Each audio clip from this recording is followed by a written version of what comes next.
disclaimer for the viewers. In this section, we are going to discuss the permeation through skin. So let us see how the drug is going to be permeated through the skin. There are various pathways there by which the drug is going to be permeated through the skin. So the penetration pathways are divided into the transepidermal pathway and transappendigeal pathway. Transepidermal pathway furthermore divided into the intercellular pathway and intracellular pathway, whereas transappendigeal pathway, it is divided into through sweat glands and through the hair follicles. In the case of intercellular pathway, it is more specifically across the lipid matrix and it is accessible to only non-polar molecules, whereas intracellular pathway, it is across keratinized cells and it is accessible to the polar molecules. In the case of sweat glands and hair follicle, it is across the hair follicles and sweat ducts and it is accessible to the polar molecules. So the permeation pathways is divided into the transepidermal and transappendigeal. Transepidermal furthermore divided into the intercellular and the intracellular. Transappendigeal pathway, it is divided into the through the sweat glands and the hair follicles. The intercellular pathway, it is accessible to only non-polar molecules. Intracellular pathway, it is accessible to only the polar molecules through the keratinized cells, and the transappendigeal, it is accessible to the only polar molecules. So let us see the details of the transepidermal and transappendigeal pathway in details. Here I have shown the figure of possible drug penetration routes across human skin. Very first one, that is a transepidermal permeation. That is, it is divided into the intracellular route and the intercellular route. So it involves the passage of molecule through the stratum corneum and architecturally diverse multi-layered and multicellular barrier. As I have said that the transepidermal penetration, it is divided into the intracellular route and the intercellular route.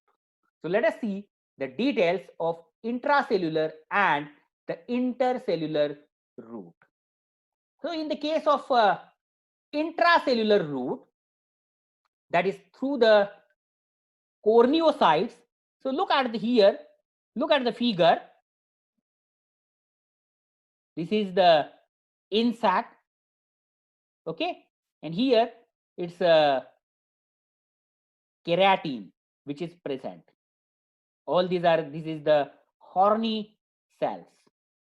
So intracellular route, that is through the corneocytes, terminally differentiated keratinocyte, which allows the transport of hydrophilic or the polar solutes. Drugs entering the skin via the intracellular route pass through these corneocytes.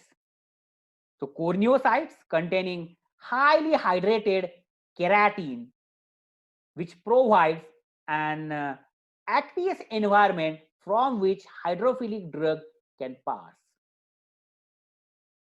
The intracellular pathway requires not only the partitioning into and the diffusion through the keratin bricks, but also into and across the intercellular lipids. So here, this is the intercellular lipid. This is a whole pink color. It's a lipid matrix, isn't it? So whatever molecule is there, it should cross these cells as well as these lipids, isn't it? So intracellular permeation, the intracellular route, that is through the corneocyte, terminally differentiated keratinocytes, which allows the transport of hydrophilic or the polar solutes. Drug entering the skin via the intracellular route pass through the corneocytes. Corneocytes containing highly hydrated keratin provides an aqueous environment from which hydrophilic drug can cross. The intracellular pathway requires not only the partitioning into and diffusion through the keratin bricks, but also into and across the intercellular lipids. So this is about the intracellular permeation. Let us see the intercellular permeation. In the case of intercellular permeation, look at the figure. Whatever the spaces which are present between the cells through which the drug it is going to be absorbed into the systemic circulation via skin. Transport via intercellular spaces allows the diffusion of lipophilic and non-polar solutes through the continuous lipid matrix. So this is whatever pink colored, it's a continuous lipid matrix. It comprises the lipids and the aqueous layer. This is the plasma membrane and cell cytoplasm. So inside of this, it's a lipid bilayer, that is this is the cholesterol. Then these are the fatty acids. This is the aqueous environment, aqueous layer, and this is the lipid core, right? This route is a significant obstacle for the two reasons. That is very first one, recalling the brick and mortar model of the stratum corneum, the interdigitating nature of the corneocytes yield a tortuous pathway for the intercellular drug permeation, which is in contrast to the relatively direct path of the transcellular route. And the second one, that is the intercellular domains, is a region of the alternating structured bilayers, as we have seen over here. Consequently, the drug must sequentially partition into and diffuse through the repeated aqueous and lipid domain. So there is a partitioning of drug through this aqueous and the lipid domain. This route is generally accepted as the most common pathway for small uncharged molecules penetrating the skin. So this is about the intercellular permeation. Let us move towards the transappendageal permeation. So this is the follicular route. The transappendageal route involves the passage of molecule through the sweat glands and across the hair follicles. It occupies approximately 0.1% of the surface area of human skin. The follicular number, opening diameter, follicular volume are the important considerations in drug delivery through these appendages. These routes avoid penetration through the stratum corneum and therefore known as the shunt route. There is no involvement of the stratum corneum, isn't it? This route avoids the penetration through the stratum corneum and therefore it is known as the shunt route or shunt pathway. Mainly water-soluble substances are diffused faster through the appendages than that of the other layer. Let us see the kinetics of transdermal drug delivery system.